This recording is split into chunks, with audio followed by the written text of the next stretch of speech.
Di sini kita baca soalnya, sebuah rumah sakit memiliki banyak dokter. Setiap dokter mempunyai banyak pasien yang harus ditangani. Pasien harus terlebih dahulu mendaftar pada bagian administrasi dengan menyerahkan data dirinya. Data pasien yang telah terdaftar akan diserahkan kepada dokter untuk diperiksa. Pasien dapat diperiksa oleh beberapa dokter sesuai dengan situasi dan kondisi pasien. Setelah pasien selesai diperiksa, dokter akan membuat resep obat dan diserahkan kepada pasien.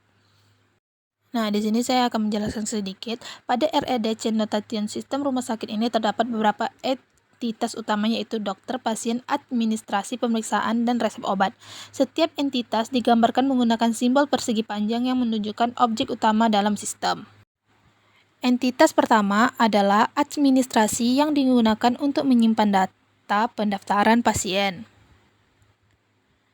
Entitas ini memiliki atribut ID administrasi sebagai primary key dan tanggal daftar.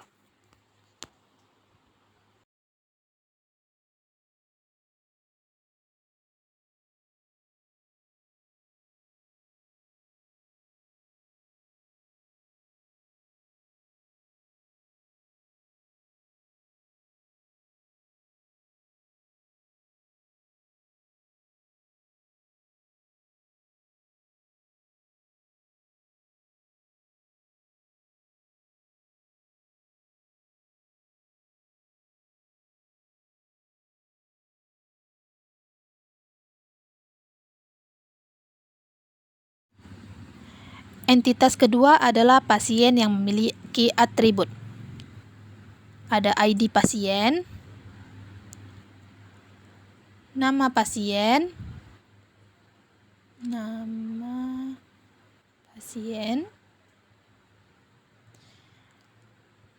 tanggal lahir,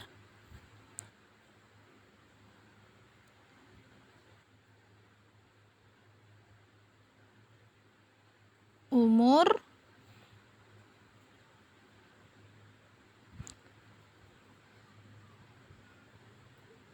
jenis kelamin, dan alamat.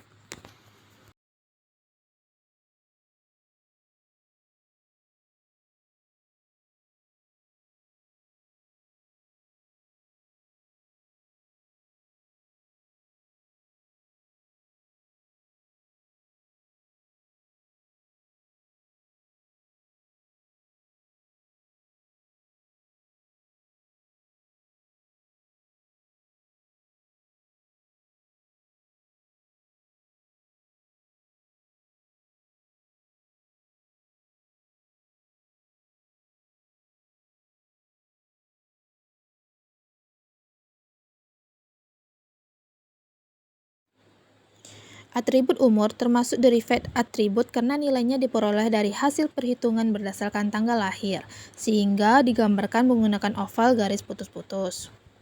Sedangkan atribut alamat merupakan komset atribut karena dapat dipecahkan menjadi beberapa atribut lain seperti jalan, kota, dan provinsi.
Nah, selanjutnya itu ada entitas berikutnya itu adalah dokter yang memiliki atribut ID dokter sebagai primary key.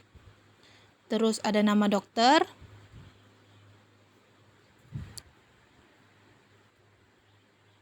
Terus ada spesialis.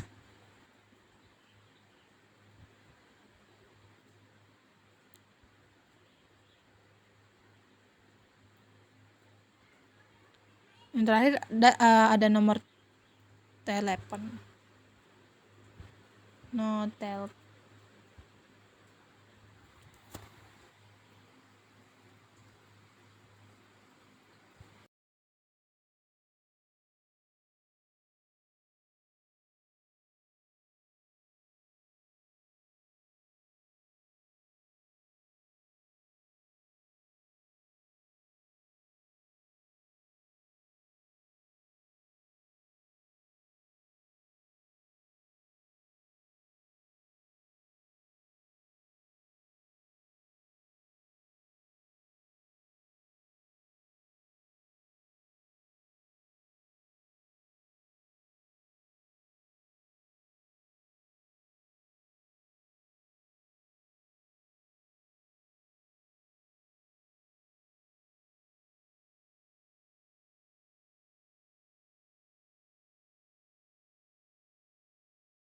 Di sini saya jelaskan sedikit, atribut ID dokter digambarkan dengan oval bergaris bawah karena merupakan primary key atau identitas unik dokter. Sedangkan atribut notab itu termasuk multi-valid atribut karena seorang dokter dapat memiliki lebih dari satu nomor telepon, sehingga pada chain notation digambarkan menggunakan oval ganda. Gitu. Nah, selanjutnya kita masuk ke entitas pemeriksaan. Di sini entitas pemeriksaan ini berfungsi untuk menyimpan data pemeriksaan pasien oleh dokter. Nah, entitas ini memiliki atribut seperti ID pemeriksaan,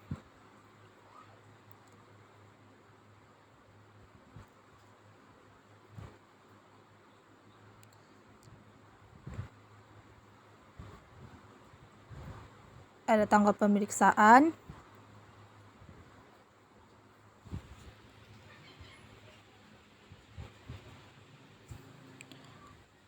keluhan,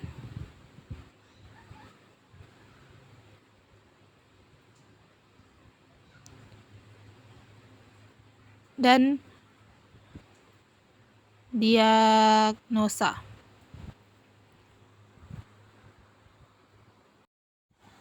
Nah, entitas pemeriksaan juga berperan sebagai associative entity karena menjadi penghubung antara entitas dokter dengan pasien.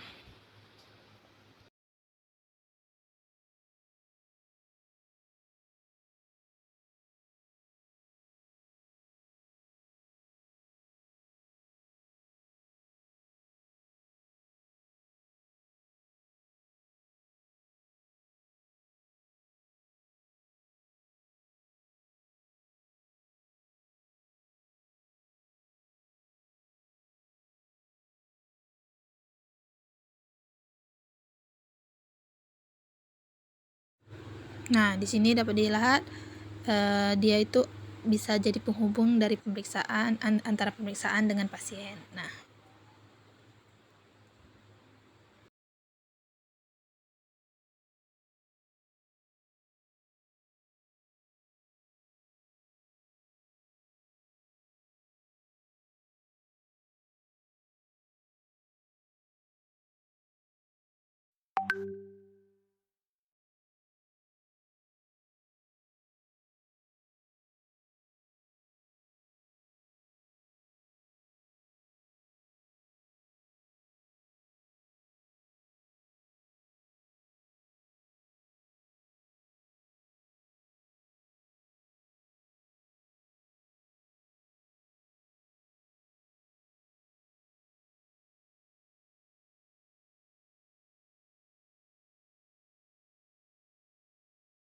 Nah, selanjutnya kita masuk ke entitas resep obat. Entitas resep obat ini digunakan untuk menyimpan data resep obat yang diberikan dokter kepada pasien. Nah, entitas ini memiliki beberapa atribut juga. Nah, yang pertama itu ada ID resep.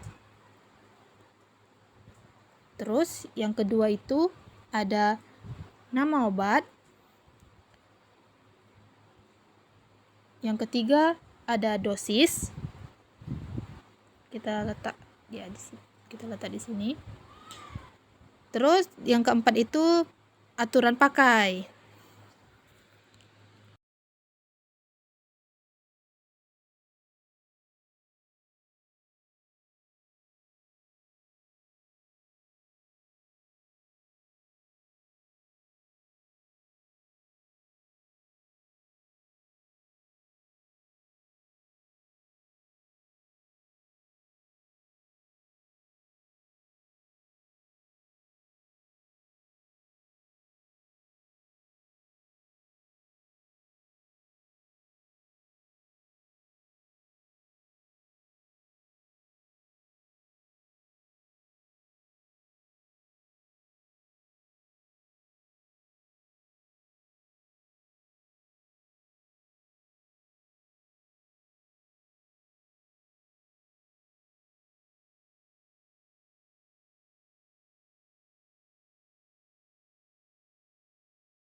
Nah, di sini pada RRD ini juga terdapat beberapa relasi antara entitas nih. Relasi pertama adalah hubungan antara pasien dan administrasi dengan relasi melakukan admin. Kardinalitas relasi ini adalah one to many, 1/M, yang berarti satu pasien dapat melakukan beberapa kali administrasi atau pendaftaran. Relasi berikutnya itu antara dokter dan pemeriksaan dengan relasi melakukan, kardinalitasnya itu one to many, yang berarti satu dokter dapat melakukan banyak pemeriksaan. Terus hubungan antar pasien dan pemeriksaan juga menggunakan relasi menjalani dengan kardinalitas one to many karena satu pasien dapat menjalankan banyak pemeriksaan.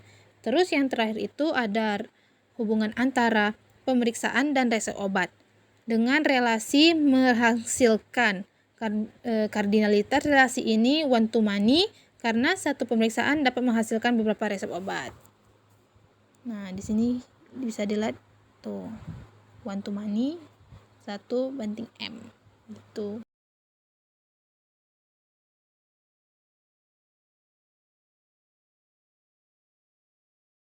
Sekian penjelasan dari saya. Wassalamualaikum warahmatullahi wabarakatuh.